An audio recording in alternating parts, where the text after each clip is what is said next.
Good morning, everybody. Today we're going to be talking about law of sines again, and this time we're going to be going over the ambiguous case. So let's get into it.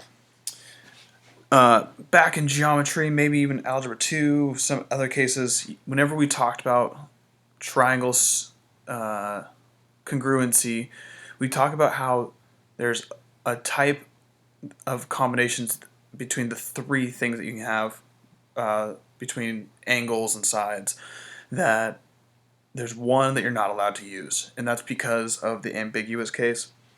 Side-side angle, not to be confused with angle side-side, is the ambiguous case. And basically, this is just whenever you're given two sides and an angle that pairs with one of those that's in a line. So it's not angle side angle, it's not angle angle side.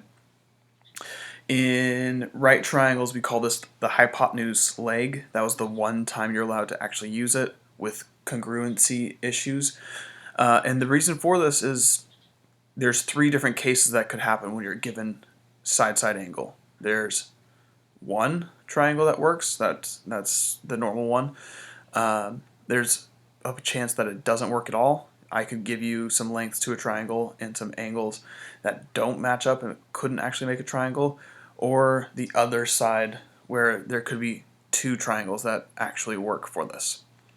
And this is why we call this the ambiguous case, because it's not obvious based off of the information given. So spoiler alert, number one has one case. I just want to go through it just to refresh ourselves for law of sines. This is still side-side angle. You're given 3, 2, and 40 in that order, not to be confused with angle side-side. Mathematicians are more dignified than using slander like that. But we have 3, or sine of 40 over 3 is equal to sine of beta over 2. And already we have something new. The hard part with side-side angle is that you have to use inverse trig to get there. And this is where the ambiguity comes from for the most part. But solving for sine of beta first, you just have to multiply by 2. So sine of beta is equal to 2 times sine of 40 divided by 3. If you take the inverse sine of both sides, you get that beta is about 25.4. 25.4, which matches up with the order. Notice that 2 is less than 3, shocker, but the angles across from them also have to match up.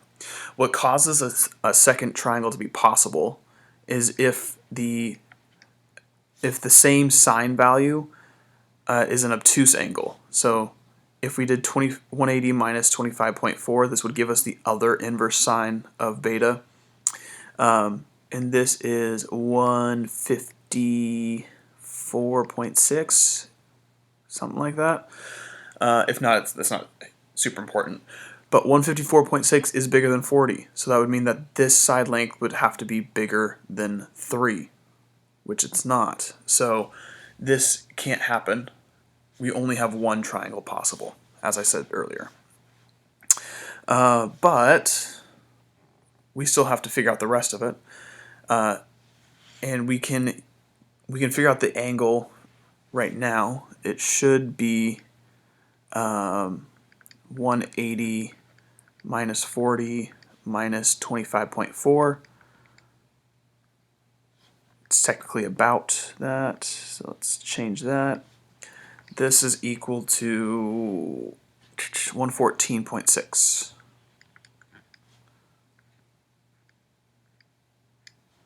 That's good enough for our approximating.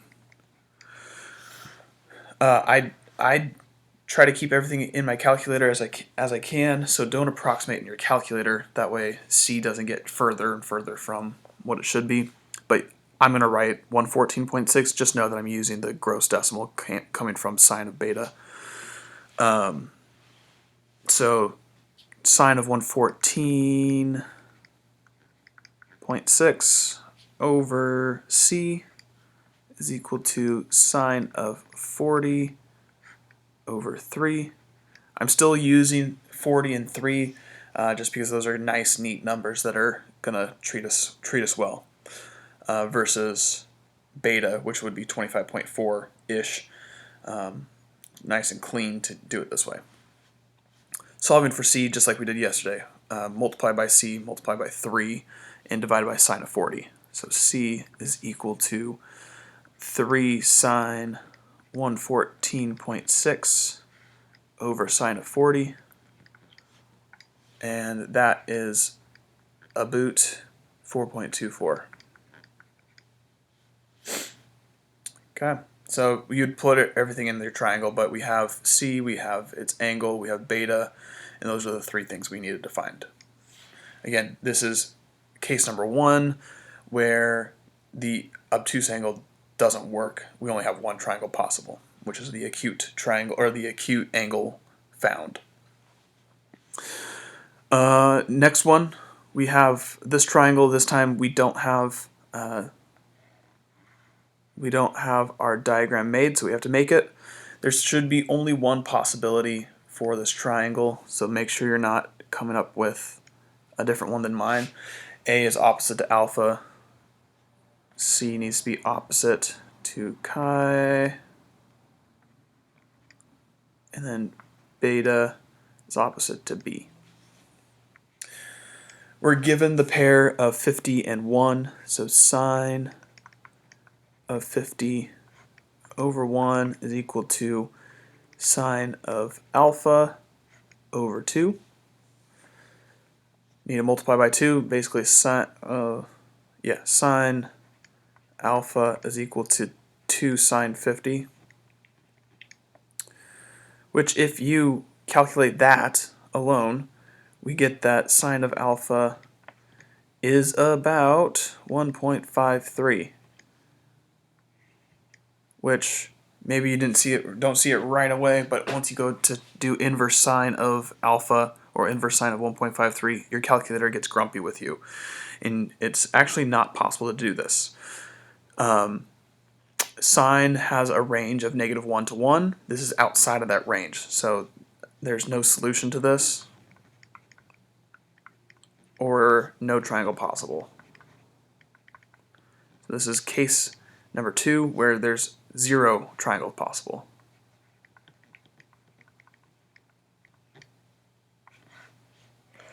And that's just from this piece of information. The fact that sine of the angle that we need is outside of the range of -1 to 1,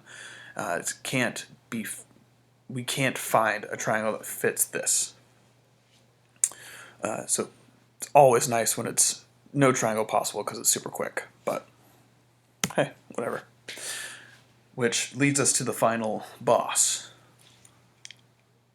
Just because you're using process of elimination, this one will have 2 triangles possible, but we're going to pretend like we don't know this and figure out that there's 2 triangles possible rather than just using process of elimination. I do want to draw a triangle. I'm just going to draw one triangle just to keep everything in its proper place. 6 is opposite to alpha, and 8 is opposite to beta, chi, and c. So you're going to do this the same. You're going to start this the same way you always have been. I would pick. You have to pick beta for your missing value because it's opposite to a known value. But sine of 35 over 6 equals sine of beta over 8. And you're going to multiply. You get that sine of beta is 8 times sine 35 over 6. And you get that beta is about 49.9. Which leads us to the ambiguity. So we're going to we're going to look at this. Now 8 is bigger than 6. 49.9 is bigger than 35, so everything checks out so far. But there are two places where sine of beta is this, whatever that value is. It's 0.76. So there's two places where sine of beta can be 0.76. Quadrant 1, or at 49.9. But there's also an answer in quadrant 2. If you remember, sine is positive in both of these places, where this angle is 49.9. So to get this angle, or for this obtuse triangle, we have to do 180 minus 49.9. 180 minus 49.9 is 130.1. So this could also be beta. We have to check to make sure we still have room for chi. So we're just going to quickly add 130.1 and 35. If that is anything less than 180, we have enough room for a third angle. So 35 plus 130.1, that's 165.1, which we still have room for a third angle. If that was exactly 180 or more than 180, we wouldn't have enough room for a third angle, and this would be back to just one triangle possible. But because we don't know if this got it's completely possible that we have our triangle that looks like this instead. Probably a little less, probably more like this, where this is 8, but you get the idea. It's possible that this is an obtuse angle, and this is a really small angle versus more of a would actually be an acute angle. No, it's not. Sorry. Basically, which one's the obtuse angle in this case? But anyway, we get two different cases. So this is going to be beta 1, and this is going to be beta 2. And I'm going to branch out and kind of get things organized for triangle 1 and triangle 2. A, B, C, alpha, beta, key, A, B, C,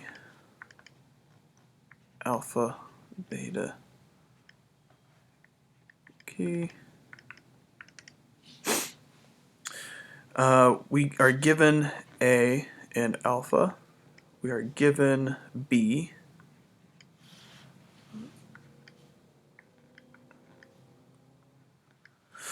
This is where it starts to get different. So triangle 1, beta is 49.9. Triangle 2, beta is 130.1.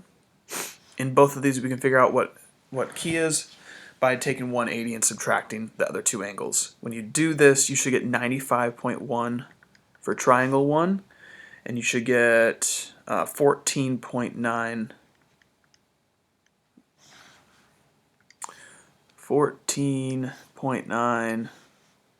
for triangle 2. Now all that is left is finding C in both. So again, use the given lengths and angles if you can. We certainly can here. So sine of 35 over 6 is equal to sine. We have to use that.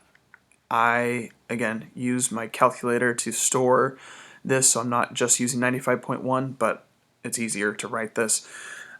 Make sure you're using the long decimal for it. And I'm going to just set this one up too, so we don't have to refresh that thought, but basically doing the same exact thing. Again, stored that angle into my calculator, and then in both of these we're going to solve for C.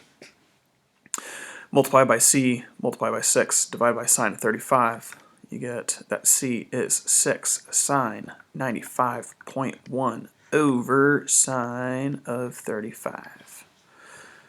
Same thing over here, 6 sine 14.9 over sine of 35.